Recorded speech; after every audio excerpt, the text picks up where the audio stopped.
जय हिंद, वंदे मातरम। बच्चों कैसे हैं? उम्मीद करते हैं एकदम स्वस्थ होंगे और ज़बरदस्त होंगे। आज का जो टॉपिक है प्रोटिस्टा जगत के बारे में चर्चा करने वाले हैं और एक एक लाइन को आज तोड़ के रखेंगे। एनसीईआरटी की एक एक शब्द को समझेंगे और बारीकियों के समझते हुए हम लोग आज जो है क्लास 11th का जो बायोलॉजिकल क्लासिफिकेशन है, जीव जगत का वर्गीकरण जो हम लोग लगातार पढ़ रहे हैं, आज हम उसी पे चर्चा करने वाले हैं। ठीक है, तो इसके पहले जो बच्चे वीडियो नहीं देखे हैं वो जाके देख लें। मैं आपको बता दूं कि हमारा जो वीडियो है ये डेली शाम को 4 बजे हिंदी मीडियम का जो बोर्ड के बच्चे हैं उनको 4 बजे बायोलॉजी शाम को 4 बजे डेली मिलेगा। डेली का मतलब 3 दिन मिलेगा। 3 दिन आपके MWF में 3 दिन आपकी बायोलॉजी मिलेगी क्लास 11th की। ये आपको ध्यान रखना है, ठीक है। और शाम को 4 बजे और इसी 4 बजे शाम को 4 बजे बाकी 3 दिन जो आपके बच रहे हैं TTS में आपको 12th की बायोलॉजी मिलेगी। जो बच्चे 12th में है वो 12th में 3 दिन पढ़ेंगे और 3 दिन इसको 11th का पढ़ना है। मैं आपको बता दूं कि दिसंबर तक मेरा यह टारगेट है कि मैं दिसंबर तक आपका पूरा का पूरा कोर्स समाप्त कर दूं, ठीक है ना। और एक जिम्मेदारी के साथ, एक भरोसे के साथ पूरा का पूरा एनसीईआरटी के जितने भी कंटेंट हैं, जितने भी टॉपिक हैं, सब इम्पोर्टेंट हैं, महत्वपूर्ण हैं। उन बारीकियों के लेके चलेंगे जो आपके परीक्षा के दृष्टिकोण से बहुत ही महत्वपूर्ण है, ठीक है। तो चलिए, आज इसके पहले मैंने जो क्लासेस ली थी, आज जाके उसके पहले की क्लासेस आप देख लीजिएगा और इसके बाद का जो क्लास है, जो रनिंग है, ये आपको आज हम बताने वाले हैं, ठीक है ना। तो इसको थोड़ा सा आप ध्यान रखिएगा। और मैं एक चीज़ और प्रोटिस्टा जगत के बारे में पढ़ेंगे। एनसीईआरटी अपना ओपन कर लीजिए और नोट्स बनाने हैं। नोट्स बनाने एक छोटा टिप्स दे दूं मैं कि जब भी आप एनसीईआरटी को लिखना है तो यहाँ पे सारी चीज़ें पैराग्राफ में, ठीक है। लेकिन आपको क्या करना है, एक एक लाइन को इस तरीके से लिखना है। इससे क्या होगा, आपको याद करने में आसानी होगी और सारी चीज़ साफ़ सुथरी होगी, क्लियर होगी। तो इस बात को आपको ध्यान रखना है। क्या याद रखना है कि कोई भी पॉइंट हो पैराग्राफ में नहीं, बल्कि लिखिए और लिख करके नोट्स बनाइए और नोट्स बना के इसी line to line, point to point, point to point, point to point लिखते चलिए, ताकि आपने कुछ पढ़ा भी है, आपको भी ये चीज़ पता होगा और कितना सिलेबस आप लिख रहे हैं ये भी होगा, क्योंकि लिखने से चीज़ें ज़्यादा याद होती हैं। ये आपको ध्यान रखना है, ठीक है।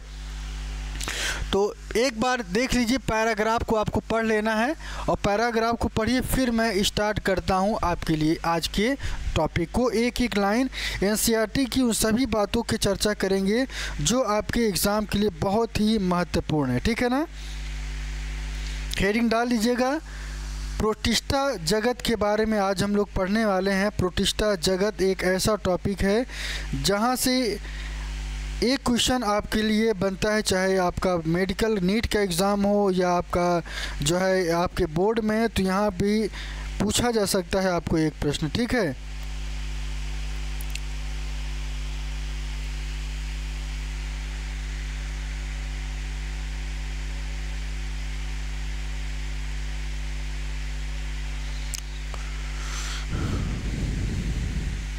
एक एक लाइन को समझते हुए चलेंगे, ठीक है। आपको ध्यान रखना है।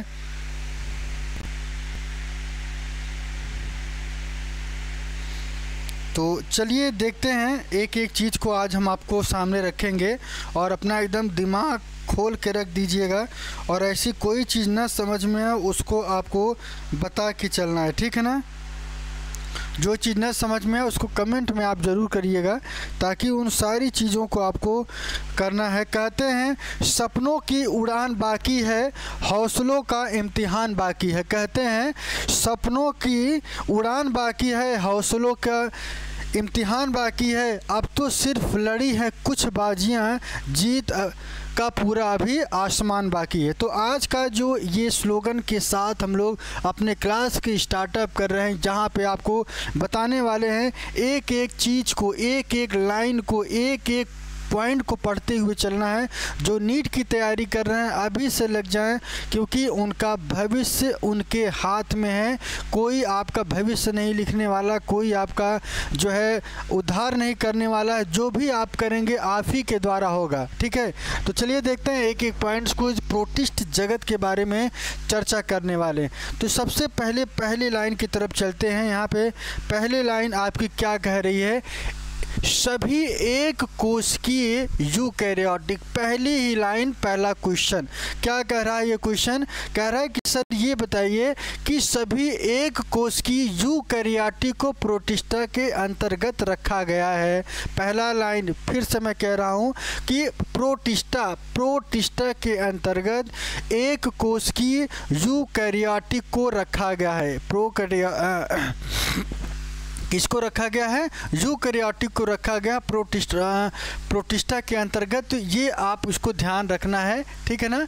ये आपको ध्यान रखना है कि प्रोटिस्टा किस में आता है, प्रोटिस्टा में कौन सी प्रजाति आती है? एक कोशिकीय यूकैरियोटिक मैं बता चुका हूँ कि जिसमें न्यूक्लियस प्रेजेंट हो, न्यूक्लियर मेम्ब्रेन प्रेजेंट हो, सेल ऑर्गेनेल्स प्रेजेंट होते हैं, कोशिका के अंग प्रेजेंट होते हैं, वो यूकैरियोटिक हैं। परंतु इस जगत की सीमाएं ठीक तरह से निर्धारित नहीं हो पाई हैं। एक जीव वैज्ञानिक के लिए जो ध्यान रखिएगा यहाँ पे, एक जीव वैज्ञानिक के लिए जहाँ प्रकाश संश्लेषी प्रोटिस्टा है, क्या है? प्रकाश संश्लेषी प्रोटिस्टा है, वहीं दूसरे के लिए एक पादप भी हो सकता है। ध्यान रखिएगा, दोनों शब्द एक ही हैं, लेकिन यहाँ पे समझने की बात क्या है कि प्रकाश संश्लेषी प्रोटिस्टा है, वहीं दूसरे के लिए एक पादप भी हो सकता है, ठीक है। यहाँ पे मैं आपको बता दूं कि क्राइसोफाइटा, डायनोफ्लैजिलेट, यूग्लिनाइड, अवपंक जिसे स्लाइम मोल्ड कहते हैं, एवं प्रोटोजोआ सभी को इस पुस्तक में प्रोटिस्टा के अंतर्गत रखा गया। मतलब एनसीईआरटी में किसको रखा गया है? पूछा जा सकता है कि सर ये बताइए कि एग्जाम्पल के तौर पे अगर ये प्रोटिस्ट के लिए पूछा जाए तो आप क्या करेंगे? ये 5 चीज़ें आपको याद होनी चाहिए। पहला क्राइसोफाइट, लिख लीजिए, एक एक चीज़ लिख लेना है कि प्रोटिस्ट के जो एग्जाम्पल हैं वो और क्या हो सकते हैं? Chrysophyte, dinoflagellate, euglenoid, slime mould या जिसे अवपंक कवक कहते हैं, एवं प्रोटोजोआ सभी को उस पुस्तक में प्रोटिस्टा के अंतर्गत रखा गया है। किसके अंतर्गत रखा गया है? प्रोटिस्टा के अंतर्गत रखा गया है। ये आपको ध्यान रखना है, ठीक है। प्राथमिक रूप से प्रोटिस्टा के सदस्य कैसे होते हैं? फिर से अगला पॉइंट, एक एक लाइन एक एक क्वेश्चन आपका नीट के एग्ज़ाम का है। तो जो बच्चे यूपी बोर्ड के हैं, अभी से तैयारी करना चाहते हैं, मैं उनका एक तो कोर्स ख़त्म होगा, एक तो यूपी बोर्ड हिंदी मीडियम का कोर्स ख़त्म होगा, साथ साथ एक चीज़ उनकी एनीट की तैयारी भी मैं कराते चलूँगा और बताऊँगा कि कहाँ से क्वेश्चन आने की संभावनाएँ हैं। देखिए एक चीज़ मैं आपको बता दूं, यदि आपका कॉन्सेप्ट क्लियर रहेगा, यदि कॉन्सेप्ट आपका क्लियर है तो कितना भी क्वेश्चन घुमा के पूछा जाए, कितना भी क्वेश्चन घुमा के पूछा जाए, आपका वह क्वेश्चन सही होगा। तो चलिए देखते हैं प्राथमिक रूप से प्रोटिस्ट कैसे होते हैं? जलीय होते हैं। कैसे होते हैं? जल में पाए जाने वाले होते हैं। यूकैरियोटिक होने के कारण इनकी कोशिका में एक सुसंगठित केंद्रक पाया जाता है। मतलब यहाँ पे जो केंद्रक होता है वो वेल ऑर्गेनाइज्ड होता है, पूरी तरीके से कंप्लीट होता है, एवं अन्य झिल्लीबद्ध कोशिकांग भी पाए जाते हैं। कोशिकांग का मतलब कोशिका के अंग। कोशिका के अंग कौन कौन से हैं? क्लोरोप्लास्ट हो गया, गोल्गी बॉडी हो गई, ठीक है ना। ये सारे के सारे एग्जाम्पल इसके पूछे जाएंगे। कुछ प्रोटिस्ट में कसाभ और पछमाभ, ये ध्यान रखिएगा, कुछ में कसाभ और पछमाभ भी पाया जाता है। मतलब आप देखेंगे कि फ्लैजिला आप जानते हैं कि ये भी इसमें पाया जाता है। और यहाँ पे मैं आपको बता दूं, ये अलैंगिक तथा कोशिका संलयन और युग्मनज जाइगोट बनाने की विधि द्वारा लैंगिक प्रजनन करते हैं। मैं आपको फिर से बता दे रहा हूँ कि यहाँ पे जो रिप्रोडक्शन होता है पूछा जा सकता है कि एनसीईआरटी के अनुसार इसमें अलैंगिक कौन सा जनन होता है? अलैंगिक मतलब क्या होता है? जो सिर्फ और सिर्फ यूनिपेरेंटल होता है, बाई पेरेंटल नहीं होता है। कोशिका संलयन और युग्मनज मतलब यहाँ पे कोशिका संलयन का मतलब क्या होता है? यहाँ पे कोशिकाएं होती हैं, आपस में मिलती हैं और जाइगोट बनाने की विधि द्वारा ये लैंगिक प्रजनन करते हैं। ध्यान रखिएगा, दोनों चीज़ आपको याद रखना है। अलैंगिक और क्या होता है यहाँ पे? अलैंगिक के साथ साथ यहाँ पे क्या होता है? लैंगिक प्रजनन भी ये करते हैं। ठीक है, इसके बाद जहाँ पे मैंने आपको एक एक चीज़ बताया था, क्राइसोफाइट क्या होता है, डायनो यूग्लिनो अवपंक स्लाइम मोल्ड प्रोटोजोआ, ये सभी के सभी प्रोटिस्ट में आते हैं। कभी भी पूछा जाए तो आपको इसको लगा देना है। आप इन्हीं के एक एक के बारे में पढ़ेंगे। सबसे पहले हेडिंग डाल लीजिए क्राइसोफाइट। मैं आपको लगातार बता दूं कि जब भी आप लिखें लाइन टू लाइन लिखना है, आप पैराग्राफ में नहीं जाना है, नहीं तो आपको यहाँ पे अगर एक पैराग्राफ में 2 से 3 लाइन आप भूल ही जाएंगे जो मेन पॉइंट है। ठीक है, इसके लिए आपको क्या करना है कि बारीकी से आगे की तरफ चलते चलिए। चलिए आगे की तरफ चलते हैं और इसको थोड़ा सा ऊपर करेंगे ताकि आपको सारी चीज़ें यहाँ पे क्लियर होती जाए। ठीक है ना। क्राइसोफाइट की बात करें, इस समूह के अंतर्गत क्या है खास बात, ध्यान रखिएगा। इस समूह के अंतर्गत क्या होते हैं कि डाई एटम तथा सुनहरे शैवाल, जिसे डेस्मिड कहा जाता है। क्या कहा जाता है? ध्यान रखिएगा, जो सुनहरा शैवाल होता है उसे क्या कहते हैं? डेस्मिड्स कहते हैं। ये डेस्मिड के अंतर्गत आते हैं। ये स्वच्छ जल, कहाँ पे? स्वच्छ जल मतलब साफ पानी में पाया जाता है। और लवणीय समुद्री, जहाँ पे नमक की मात्रा होती है उसे क्या कहते हैं? लवणीय जल कहते हैं। पर्यावरण दोनों में पाए जाते हैं। ये अत्यंत सूक्ष्म होते हैं। ध्यान रखिए कैसे होते हैं? बहुत ही छोटे होते हैं तथा जलधारा के साथ साथ निश्चित रूप से बहते हैं। ये क्या कहते हैं? जल के धारा के साथ साथ ये बराबर बहते भी रहते हैं। कैसा लग रहा है क्लास बच्चों? ज़रूर बताइएगा। जो लोग नए हैं चैनल को सब्सक्राइब कर दें और मैं आपको भरोसा दिलाता हूं कि पूरा का पूरा बायोलॉजी आपको टेंशन नहीं लेना है। एक एक लाइन को ऑपरेट करेंगे और समझाएंगे आपको। ठीक है, यहाँ पे मैं आपको बता दूं कि डाई एटम ध्यान रखिएगा, जो आपने डाई एटम से पढ़ा है, डाई एटम में कोशिका भित्ति साबुनदानी की तरह इसी के अनुरूप अतिच्छादित कवच बनाती है। इन भित्ति में सिलिका पाई जाती है। बहुत इंपॉर्टेंट पॉइंट है कि सर ये बताइए सिलिका किस में पाया जाता है? तो आपको यही वाला पॉइंट ध्यान रखना है कि इनकी भित्ति में क्या पाया जाता है? सिलिका पाया जाता है। इसे SI से भी इंडिकेट करते हैं। इससे क्या करते हैं? SI से भी इंडिकेट करते हैं। ठीक है, जिस कारण ये नष्ट नहीं होते हैं। इस प्रकार मृत डाई एटम अपने परिवेश या वास स्थान में कोशिका भित्ति के अवशेष बहुत बड़ी संख्या में छोड़ जाते हैं। ध्यान रखिएगा, इसी वजह से ये इनका जो कोशिका भित्ति होता है, क्योंकि ये तो मरता नहीं है, इस वजह से ये अवशेष के रूप में, अवशेष क्या होता है? जो लंबे समय तक चीज़ें पड़ी हों उसे अवशेष कहते हैं। बहुत बड़ी संख्या में छोड़ देते हैं।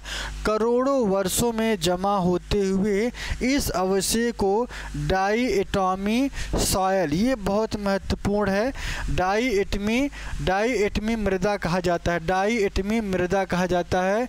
डाईएटोमोसियस सॉयल भी कहते हैं। ये इंग्लिश में अगर आप पढ़ेंगे। कड़मे होने के कारण, ध्यान रखिएगा, कड़मे होने के कारण इस मृदा का उपयोग कहाँ प्रयोग किया जाता है? पॉलिश करने में। तेल बनाने में, सिरप के निस्यंदन में। ध्यान रखिएगा, ये समुद्र के मुख्य उत्पादक है। कौन कौन है? एक है आपका पॉलिश है, दूसरा तेल है, तीसरा सिरप के निस्यंदन में ये होता है। और समुद्र के ये मुख्य उत्पादक भी हैं। क्या हैं? समुद्र के मुख्य उत्पादक भी हैं। ठीक, चलिए आगे की तरफ चलते हैं और अगला पॉइंट यहाँ पे देखते हैं। डायनोफ्लैजिलेट क्या होता है? डायनोफ्लैजिलेट का मतलब क्या होता है, इसको भी देख लेते हैं। यह जीवधारी मुख्यतः समुद्री और प्रकाश संश्लेषी होते हैं। कैसे होते हैं ये? समुद्र में पाए जाने वाली प्रजाति होती है। कैसी प्रजाति होती है? समुद्र में पाए जाने वाली। एक एक लाइन को, एनसीईआरटी की एक एक लाइन को तोड़ के रखेंगे, समझते हुए चलेंगे। ठीक है, जहाँ से क्वेश्चन बनेगा उसको आपको देखते हुए चलना है। यह समुद्री और प्रकाश संश्लेषी होते हैं। पहला ही क्वेश्चन डायनोफ्लैजिलेट का। इनमें क्या होता है? उपस्थित प्रमुख वर्णक के आधार पीले, हरे, भूरे, नीले अथवा लाल दिखाई देते। किस किस कलर में? इनका जो आधार होता है, इनका जो ये वाला बेस वाला रीजन होता है, कैसा? पीला दिखाई देगा, हरा दिखाई देगा, भूरा दिखाई देता है और नीले या लाल दिखाई देते हैं। इनकी कोशिका भित्ति के बाह्य सतह पर, ध्यान रखिएगा, इनकी जो कोशिका भित्ति होती है उसके दो सतह होते हैं और उस दोनों सतहों में अगर हम बात करें तो पर सेलुलोज की कड़ी पट्टिकाएं होती हैं। ये पूछा जा सकता है आपके एग्ज़ाम के लिए कि इनका जो बाहरी वाला होता है वो किसकी बनी होती है? सेलुलोज की कड़ी पट्टियाँ होती हैं। और अधिकतर जो डायनोफ्लैजिलेट्स होते हैं में दो कसाब होते हैं, जिसमें एक लंबवत और दूसरा अनुप्रस्थ रूप से भित्ति पट्टिका के बीच खांच में उपस्थित होता है। प्रायः लाल डायनोफ्लैजिलेट की संख्या में विस्फोट होता है, जिसमें समुद्र का जल कैसा होता है? लाल, जिसकी वजह से इनमें जो तरंगे निकलती हैं कैसी होती हैं? लाल रंग की होती हैं। कैसी होती हैं? लाल रंग की। इतनी बड़ी संख्या के जीव से निकले जीव विष के कारण मछली और अन्य समुद्री जीव मर जाते हैं, जिसे गोनेकोलेक्स कहा जाता है। गोनेकोलेक्स एग्जाम्पल, इसको याद कर लेना है, बहुत ही इम्पोर्टेंट, महत्वपूर्ण है कि सर ये बताइए कि एग्जाम्पल क्या होगा? गोनेकोलेक्स किसका एग्जाम्पल है? क्या क्या कर सकता है? यह प्रायः क्या करता है? लाल डायनोफ्लैजिलेट की संख्या में विस्फोट होते हैं, जिससे समुद्र का जल लाल हो जाता है और लाल होने की वजह से इतनी बड़ी संख्या के जीव से निकले जीविस के कारण मछली और अन्य समुद्री जीव मर जाते हैं। ध्यान रखिएगा, एनसीईआरटी ही किताब है, एक बार इसको पढ़ लीजिए। उसके बाद हम आपको अपना नोट्स भी, आपको एक बेहतरीन नोट्स भी देंगे जो नीट की एग्ज़ाम के लिए बहुत ही अच्छा होगा। तो पहले अपना 11th की क्लास कंप्लीट करिए। ठीक है, चलिए यूग्लिनाइड की बात करें। यूग्लिनाइड में आप यहाँ पे देखेंगे, यहाँ पे आप देखेंगे एक एक चीज़ मैं आपको दिखाने चल रहा हूँ। अपना आगे देखिएगा यूग्लिनाइड क्या होता है। यूग्लिनाइड की बात करें, जो यूग्लिना क्या होता है? यूग्लिना की सबसे जो अच्छी प्रॉपर्टी ये है कि यूग्लिना जो है, ये आप देख रहे हैं जो यूग्लिना आपको दिखाई दे रहा है, इस यूग्लिना की सबसे ख़ास बात पता है क्या है? यह प्लांट और एनिमल का कनेक्टिंग लिंक भी कहते हैं, क्योंकि इसमें कोशिका भी पाई जाती है। इनमें से अधिकतः स्वच्छ जल में पाए जाते हैं। कहाँ पाए जाते हैं? स्वच्छ जल में पाए जाते हैं। स्वच्छ जल में ये पाए जाते हैं, ये आपको ध्यान रखना है। ठीक है ना? स्वच्छ जल में पाए जाने वाले क्या हैं? ये जीवधारी हैं जो स्थिर जल में पाए जाते हैं। कहाँ पाए जाते हैं? स्थिर जल में पाए जाते हैं। इनमें कोशिका भित्ति की जगह एक प्रोटीन युक्त पदार्थ की परत पेलिकल होती है। ध्यान रखिएगा, ये बहुत ही महत्वपूर्ण है कि सर ये बताइए पेलिकल किस में पाया जाता है, तो आप क्या कहेंगे, यूग्लिना में पाया जाता है। यहाँ पे कोशिका भित्ति नहीं पाई जाती है। और पेलिकल किससे बना होता है, यह प्रोटीन पदार्थ की बनी होती है। किसकी बनी होती है, यह प्रोटीन पदार्थ की बनी होती है। यही क्वेश्चन है आपका पहला। यह स्वच्छ जल में पाया जाता है, प्रोटीन युक्त पदार्थ का क्या बना होता है, पेलिकल, जो इनकी संरचना को क्या बना देता है, लचीला बना देता है। इनमें दो कसाब होते हैं, जिसमें एक छोटा और दूसरा लंबा होता है। इसमें दो कसाब होते हैं, एक छोटा और दूसरा लंबा। ये जो आप देख रहे हैं इसी को फ्लैजिला कहते हैं। इसमें एक बड़ा और एक छोटा होता है।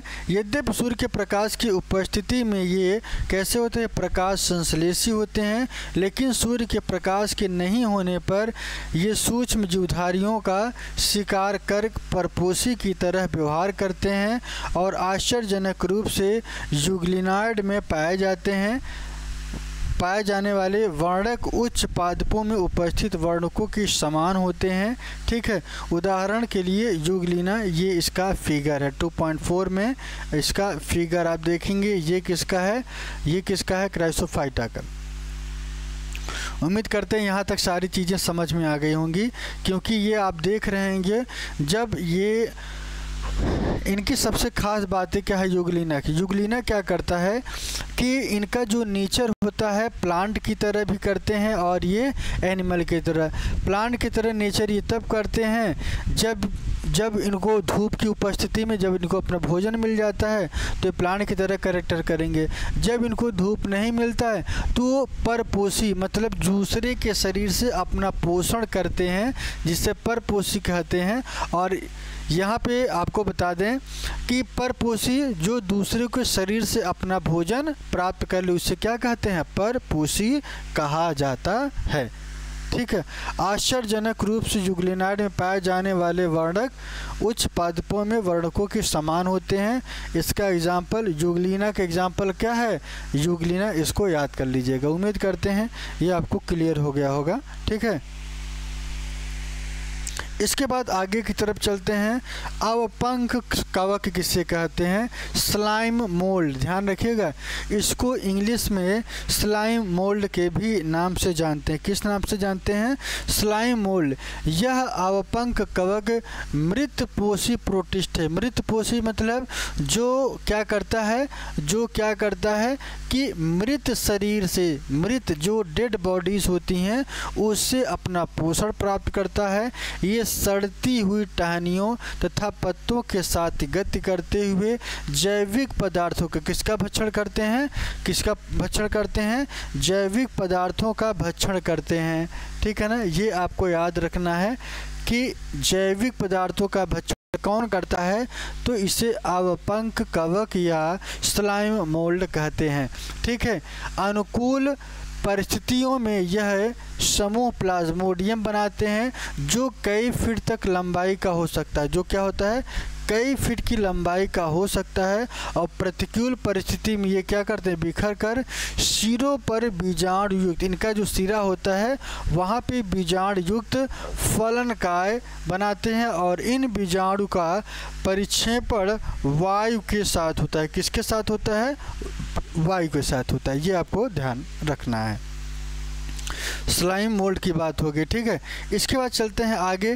प्रोटोजोआ क्या होता है, अगला पॉइंट है प्रोटोजोआ। आपको पढ़ना है। यहाँ पे मैं आपको बता दूं कि प्रोटोजोआ एक ऐसी प्रजाति है जो बहुत ही प्रिमिटिव है। ठीक है ना, बहुत ही ये प्रिमिटिव है, तो इसको थोड़ा सा आपको ध्यान रखना है। और यहाँ पे एक लाइन, प्रोटोजोआ का मतलब क्या होता है, प्रो और टो, प्रोटोजोआ। प्रोटो का मतलब क्या होता है, प्रिमिटिव, और जोआ का मतलब एनिमल। एक ऐसा एनिमल जो शुरुआती स्टेज में पाया जाता है। सभी प्रोटोजोआ कैसे होते हैं, परपोषी होते हैं। कैसे होते हैं, परपोषी होते हैं, जो परभक्षी अथवा परजीवी के रूप में रहते हैं, ठीक है ना। ये प्राणियों के पुरातन संबंधी हैं। प्रोटोजोआ को 4 प्रमुख समूहों में बांटा जा सकता है। पहला अमीबी प्रोटोजोआ, ध्यान रखिए कितने भागों में बांटा गया है, 4 भागों में। वो 4 भागों में कौन कौन है? सबसे पहले आपको क्या करना है, अमीबी प्रोटोजोआ। यहाँ पे क्या खास बात है, ये जीवधारी स्वच्छ, अपना नोट्स बनाते चलिए, स्वच्छ जल, समुद्री जल और नम मृदा में पाए जाते हैं। कहाँ कहाँ पाए जाते हैं, बहुत इम्पोर्टेंट है कि ये पाए कहाँ जाते हैं। स्वच्छ जल, समुद्री जल, नम जल में पाए जाते हैं। ये अपने कूटपादों की सहायता से, कूटपादों मतलब जो अमीबा में पैर पाया जाता है उसी सूडोपोडिया कहते हैं, और इसी की सहायता से अपने शिकार को पकड़ते हैं। जैसे मान लीजिए कैसे पकड़ता है, मैं आपको दिखाता हूँ। मान लीजिए ये आपके अमीबा हैं, ठीक है। ये यहाँ पे इनका जो कूटपाद होता है, इसी के द्वारा ये अपने भोजन को क्या करते हैं, पकड़ते हैं। पहले क्या करेंगे, इसको बढ़ाएंगे, और बढ़ाने के बाद क्या करेंगे, भोजन यहाँ पे लेंगे और धीरे से इसको फिर अंदर करके इसको बंद कर लेते हैं, ठीक है। इसी तरीके से अपने भोजन को पकड़ते हैं। इनके समुद्री प्रकारों पर सिलिका के कवच होते हैं। इनमें से कुछ एंट अमीबा परजीवी क्या होते हैं, एंट अमीबा परजीवी। ध्यान रखिएगा, इसमें कुछ ऐसे होते हैं जो एंट अमीबा की तरह पाए जाते हैं, एंट अमीबा की तरह पाए जाते हैं। और यहाँ पे थोड़ा फिगर देख लीजिए। प्रोटोजोन की बात करें तो डायनोफ्लैजिलेट, यूग्लिना, औपंख और पैरामीशियम की संरचनाएं आपको देखने को मिलेंगी, ठीक है। ये है इसका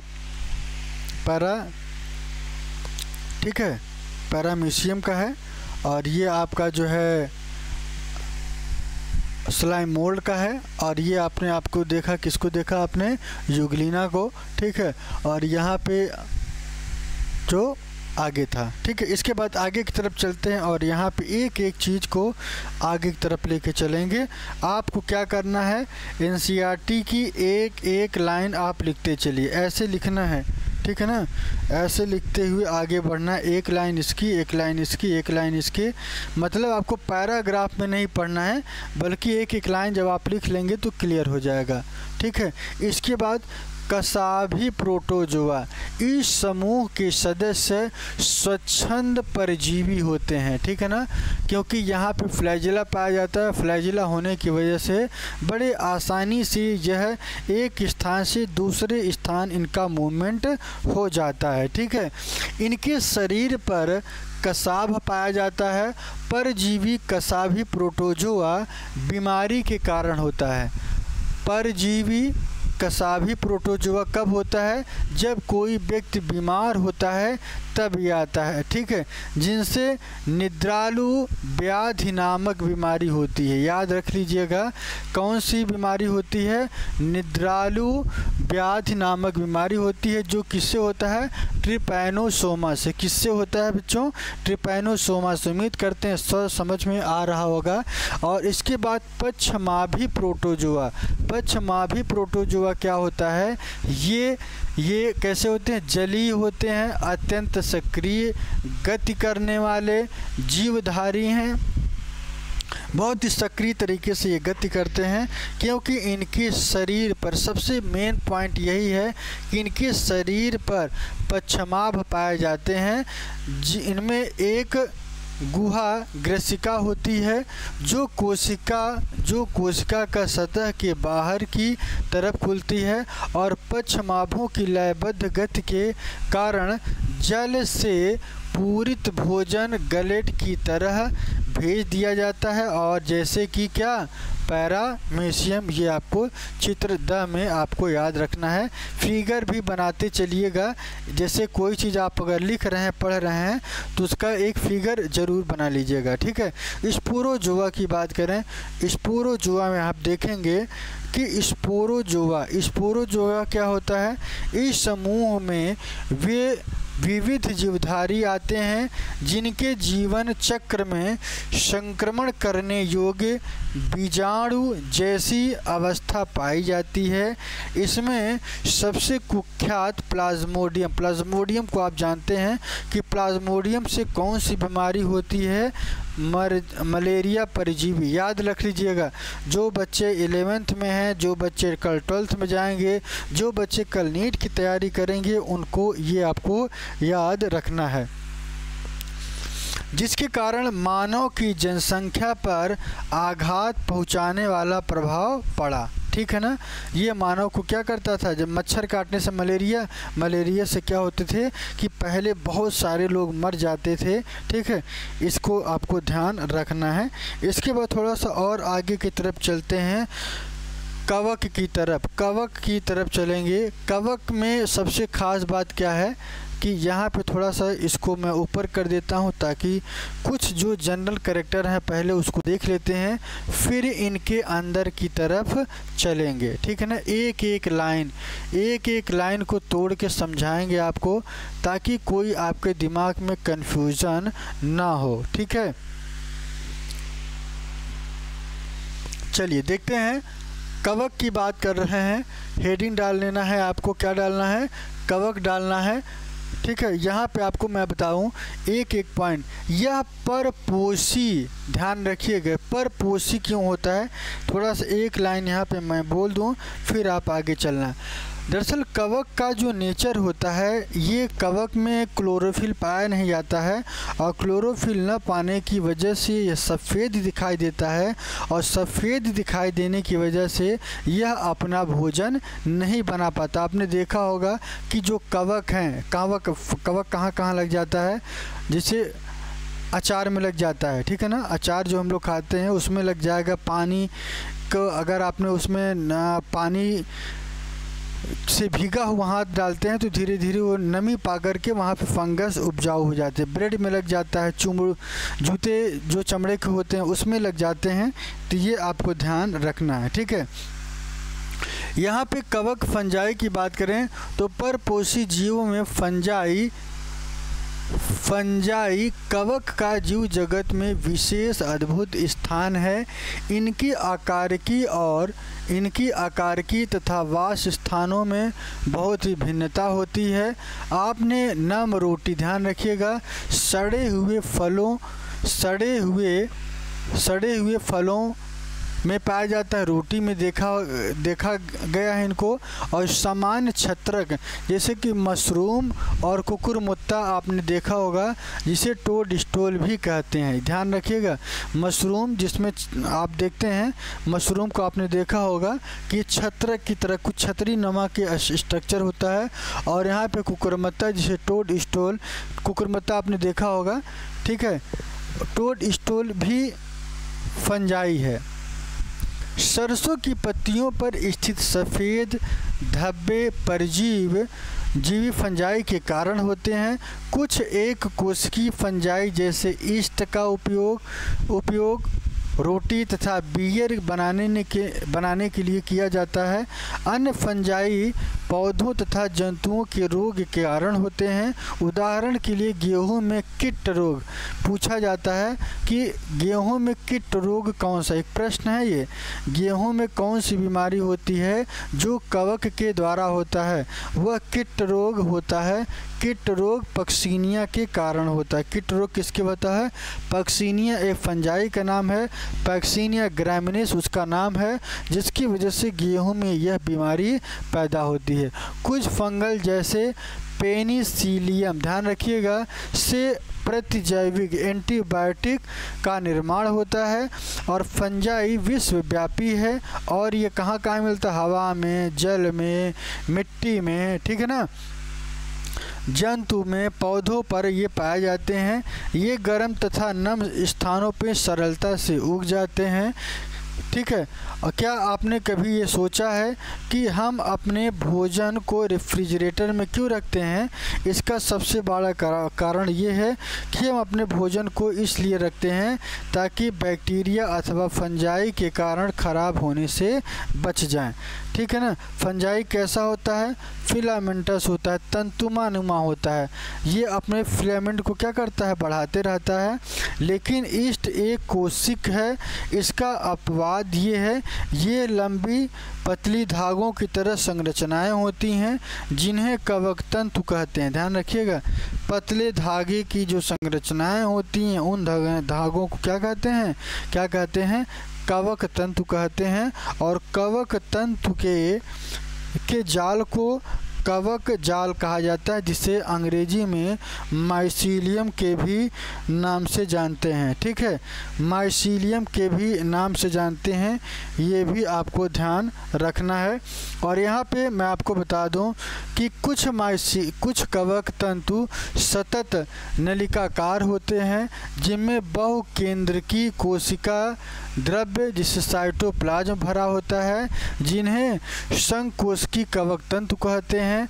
अन्य कवक तंतु में पटीय होते हैं। फंजाई की कोशिका भित्ति काइटिन और पॉलीसैकेराइड की बनी होती है, ये आपको ध्यान रखना है। कोशिका भित्ति जो है, कोशिका भित्ति काइटिन और पॉलीसैकेराइड की बनी होती है, ये आपको ध्यान रखना है। ठीक है।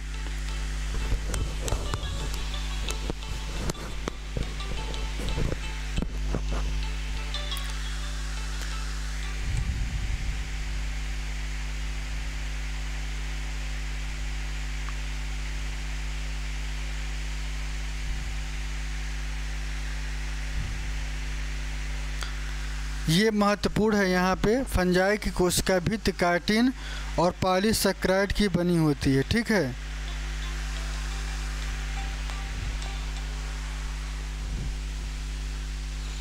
यहाँ पे आपको ध्यान रखना है।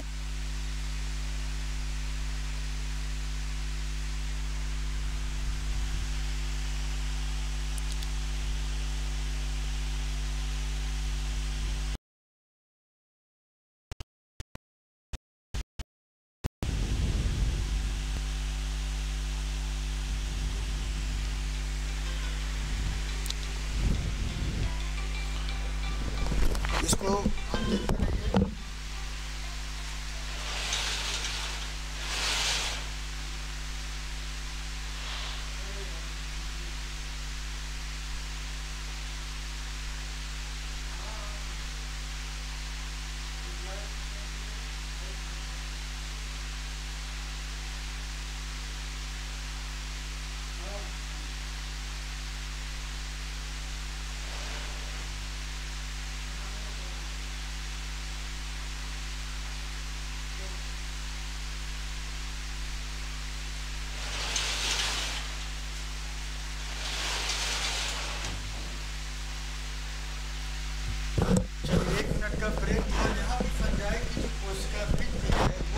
बनी होती है काइटिन और ये पॉलीसैकेराइड्स की बनी होती है। किसकी बनी होती है?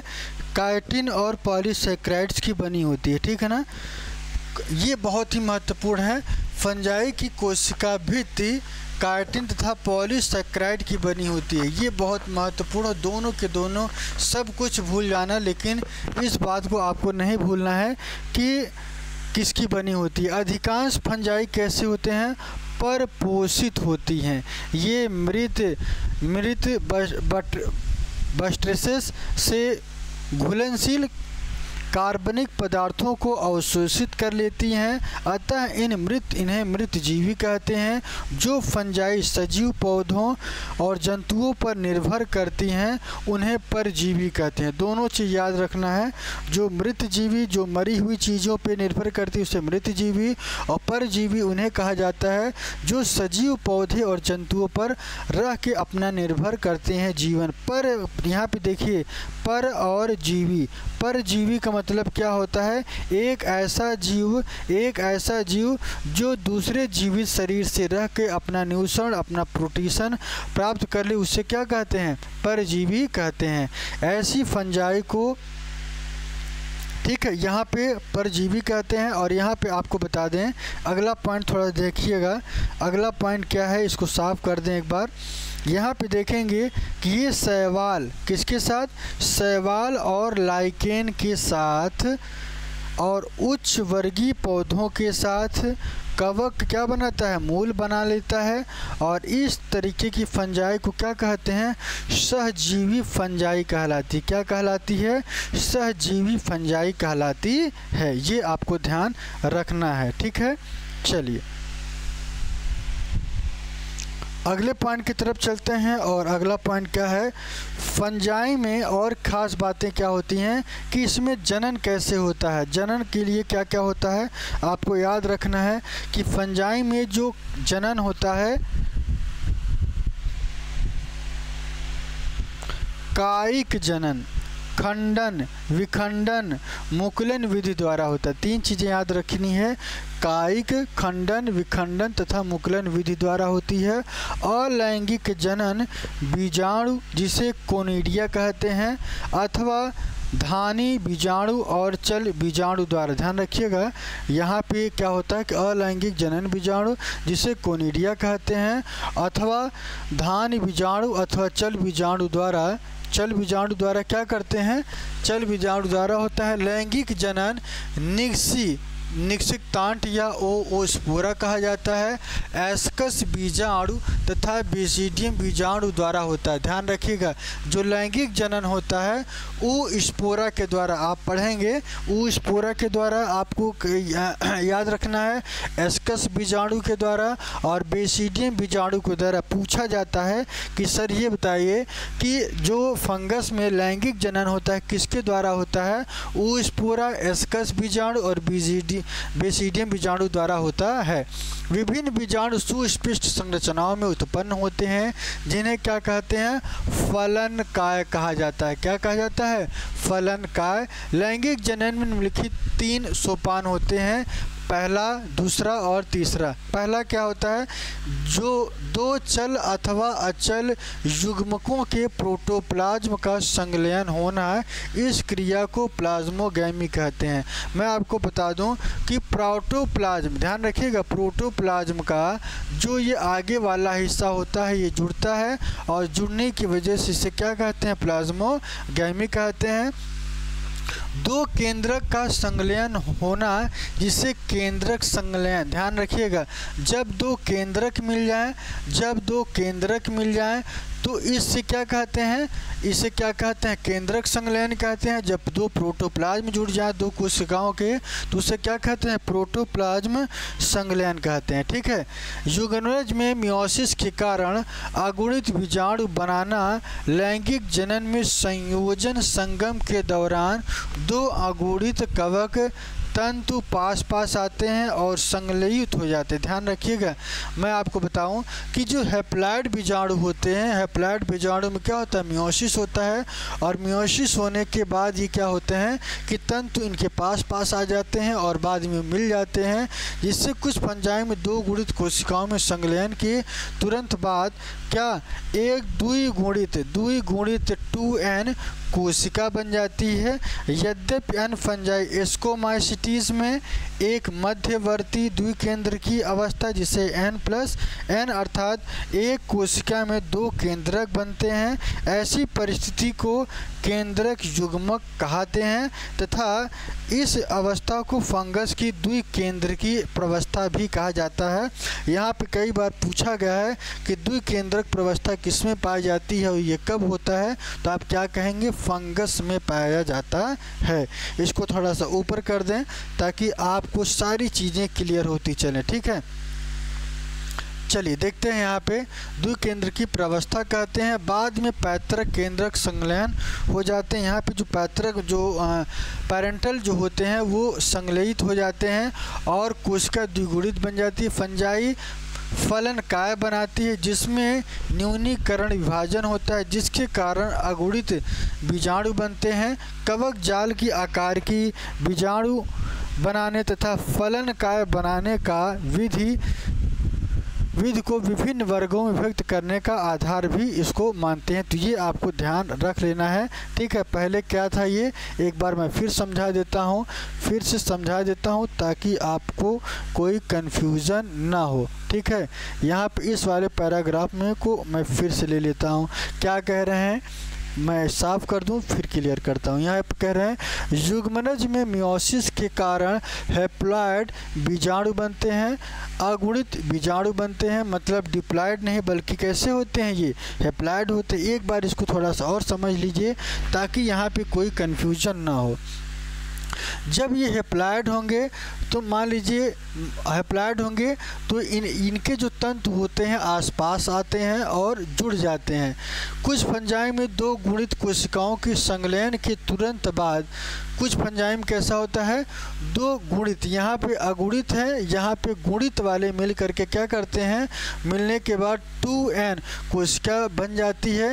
यद्यपि अन्य फंजाई एस्कोमाइसिटीज में एक मध्यवर्ती द्विकेंद्र की अवस्था जिसे n+n कहा जाता है, अर्थात एक कोशिका में दो केंद्रक, एक कोशिका में कितने केंद्रक बनते हैं, दो केंद्रक बनते हैं।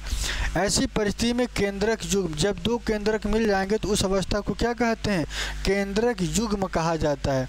दो केंद्रक जहाँ मिलेंगे उस युग को क्या कहते हैं, केंद्रक युग्म कहते हैं। और इस अवस्था को फंगस की द्विकेंद्रक अवस्था, जहाँ पे दो केंद्रक मिल जाए उस अवस्था को क्या कहते हैं, द्विकेंद्रक प्रावस्था कहा जाता है। इसके बाद पैतृक केंद्रक संलयन हो जाते हैं और कोशिका द्विगुणित बन जाती है। फंजाई फलनकाय बनाती है जिसमें न्यूनीकरण विभाजन होता है, जिसके कारण अगुणित बीजाणु बनते हैं और कवक जाल के आकार की बीजाणु बनाने तथा फलनकाय बनाने के विधि का विभिन्न वर्गों में विभक्त करने का आधार भी इसको माना गया, ठीक है। तो ये आपको ध्यान रखना है, ठीक है। आगे है फाइकोमाइसिटीज की अगर हम बात करें,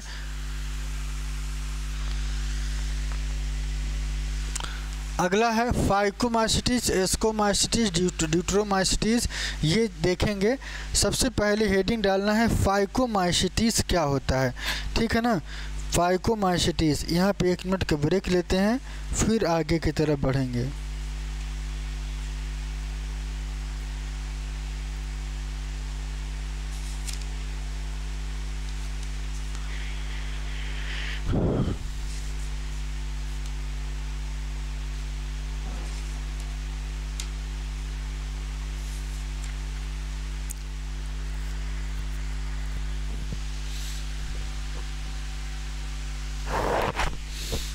यहाँ पे फाइकोमाइसिटीज की बात करें तो फाइकोमाइसिटीज क्या होता है, जलीय आवासों,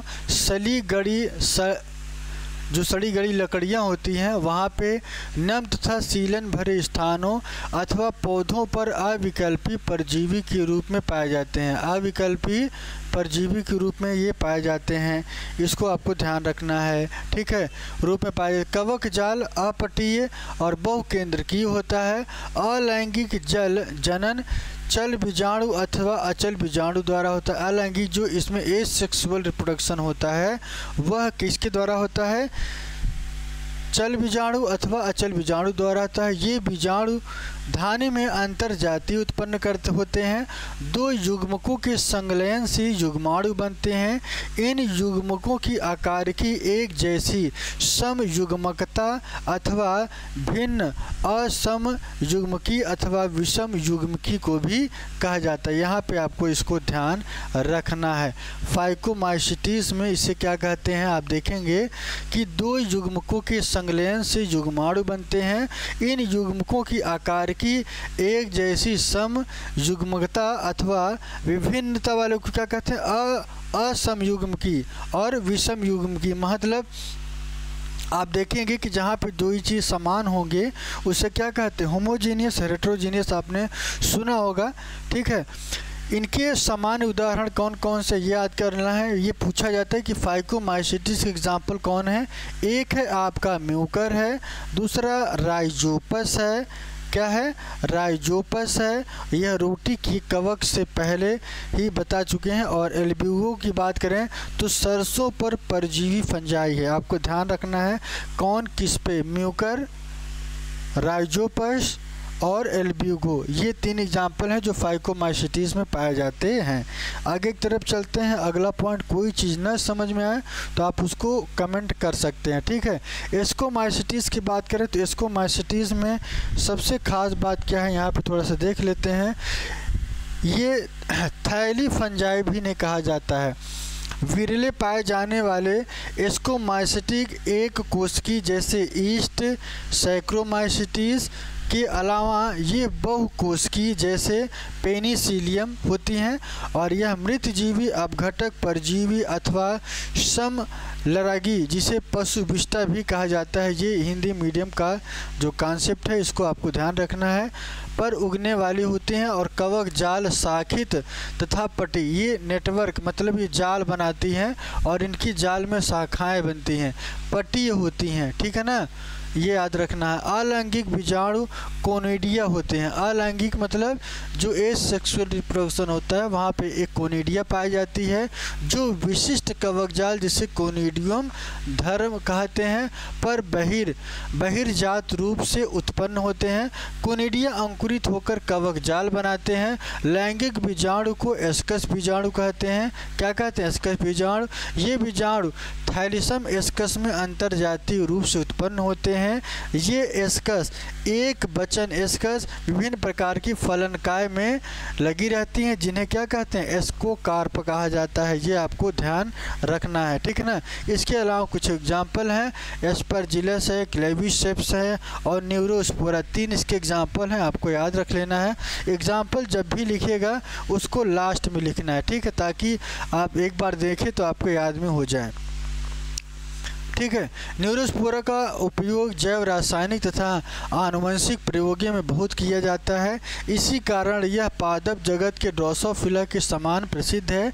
इस वर्ग में आने वाले मॉरिल और ट्रफल, ध्यान दीजिएगा यहाँ पे जो पाए जाने हैं मॉरिल और ट्रफल खाने योग्य होते हैं और इन्हें सुस्वादु भोजन समझा जाता है। ये आपको याद रखना है, ठीक है। अगला है बेसिडियोमाइसिटीज़। बेसिडियोमाइसिटीज़ की चर्चा करेंगे। बेसिडियोमाइसिटीज़ की खास बात क्या है, थोड़ा सा इसको देख लेते हैं। बेसिडियोमाइसिटीज़ के ज्ञात प्रकार कौन कौन से हैं, इसको एग्जांपल देख लीजिएगा। एक है आपका मशरूम ब्रैक्ट फंजाई अथवा जिस पफ बाल भी कहते हैं, ये याद रखिएगा। ब्रैक्ट फंजाई को पफ बाल भी कहा जाता है। यह मिट्टी में लट्ठे तथा वृक्ष के ठूंठों पर तथा सजीव पादपों के अंदर परजीवी के रूप में उगते हैं जैसे कीट तथा कांड स्मट कहते हैं। कवक जाल शाखी तथा पटी होता है। इसमें अलैंगिक बीजाणु प्रायः नहीं होते हैं। लैंगिक कायिक जनन खंडन विधि द्वारा होता है। खंडन का मतलब क्या होता है, यह टूटेगा और एक नई बॉडी का फॉर्मेशन कर लेगा, ठीक है। यहाँ पे इसमें लैंगिक जनन नहीं होते हैं। ये बहुत ही महत्वपूर्ण है, बहुत ही महत्वपूर्ण है कि पूछा जाएगा कि लैंगिक जनन किसमें नहीं पाया जाता, किसमें नहीं पाया जाता, तो बेसिडियोमाइसिटीज़ में लैंगिक जनन नहीं होता है। इसमें प्लाज्मोगैमी विभिन्न स्टेनों वाली 2 कायुकी कोशिकाओं अथवा जीन प्रारूप के संलयन से होती हैं। इसमें बनने वाली संरचना द्विकेंद्र की होती है जिससे अंततः बेसिडियम बनते हैं। क्या बनते हैं, बेसिडियम बनते हैं। बेसिडियम में केंद्रक संलयन जिसे कोरियोगैमी या मियोसिस होता है, ठीक है, जिसके कारण 4 बेसिडियम बीजाणु बनते हैं। क्या बनते हैं, 4 बेसिडियम बीजाणु बनते हैं। बेसिडियम बीजाणु बेसिडियम पर बहिर्जातीय उत्पन्न होते हैं और यहाँ पे मैं आपको बता दूं कि बेसिडियम फलन काय में लगे रहते हैं जिसे बेसिडियोकार्प कहा जाता है, ठीक है ना। ये आपको याद रखना है। बेसिडियोकार्प किस में पाया जाता है, तो बेसिडियोमाइसिटीज़ में कहाँ से बिलोंग करता है, फंगस से बिलोंग करता है। यही प्रश्न पूछा जाएगा, ये आपको याद रखना है। इनके कुछ सामान्य उदाहरण एगेरिकस की बात करें जिसे मशरूम कहते हैं, ऑस्ट्रीलैगो जिसे कंड कहा जाता है, पक्सिनिया जिसे क्या कहते हैं, कीट फंगस जो इससे गेहूं में होता है, वो किस से बिलोंग करता है, बेसिडियोमाइसिटीज़ से। ये भी आपको याद रखना है, ठीक है।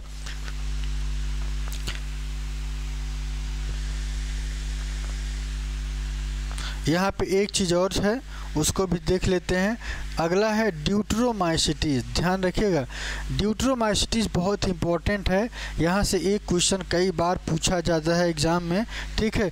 इसकी सबसे खास कैरेक्टर क्या है कि उसको भी हम आपको बताएंगे। यहाँ पे सबसे पहले मैं आपको बता दूँ कि यह अपूर्ण कवक है, यह पूरी तरीके से पूर्ण कवक नहीं है, क्योंकि इसमें केवल लैंगिक और कायिक जनन की प्रवस्था ही पाई जाती है। यहाँ पे सेक्सुअल रिप्रोडक्शन नहीं पाया जाता है, ठीक है। जब इस फंजाई की लैंगिक प्रवस्था की खोज होती है तब उसे उसके उचित वर्ग में रख दिया जाता है। यह भी संभव हो कि अलैंगिक कायिक प्रवस्था को एक नाम दे दिया जाए, जिसे ड्यूटरोमाइसिटीज़ रख दिया गया, ठीक है। ये आपको ध्यान रखना है, ठीक है। और लैंगिक प्रवस्था को दूसरे वर्ग में रखा गया, इस वजह से यह पहले वर्ग नहीं था, इसके लिए एक बाद में वर्ग बनाया गया, क्योंकि यहाँ पे सेक्सुअल रिप्रोडक्शन एब्सेंट था। क्या था? सेक्सुअल रिप्रोडक्शन यहाँ पे एब्सेंट था। ये आपको ध्यान रखना है। अगला पॉइंट, बाद में जब उनके अनुबंधों कड़ी का पता लगा और फंजाई की उचित पहचान हो गई, तब इन्हें ड्यूटरोमाइसिटीज़ से निकाल दिया गया। और एक बार जब ड्यूटरोमाइसिटीज़ के सदस्यों की उचित लैंगिक प्रवस्था का पता लग जाए, तब उन्हें एस्कोमाइसिटीज़ और बेसिडियोमाइसिटीज़ में सम्मिलित कर लेते हैं, ठीक है ना। ड्यूटरोमाइसिटीज़ में सबसे खास बात यह है कि अलैंगिक बीजाणु जिसे कोनिडिया के द्वारा होता है और ये जनन करते हैं, ठीक है ना, से जनन करते हैं। इनके कवक जाल पटीय तथा शाखित होते हैं।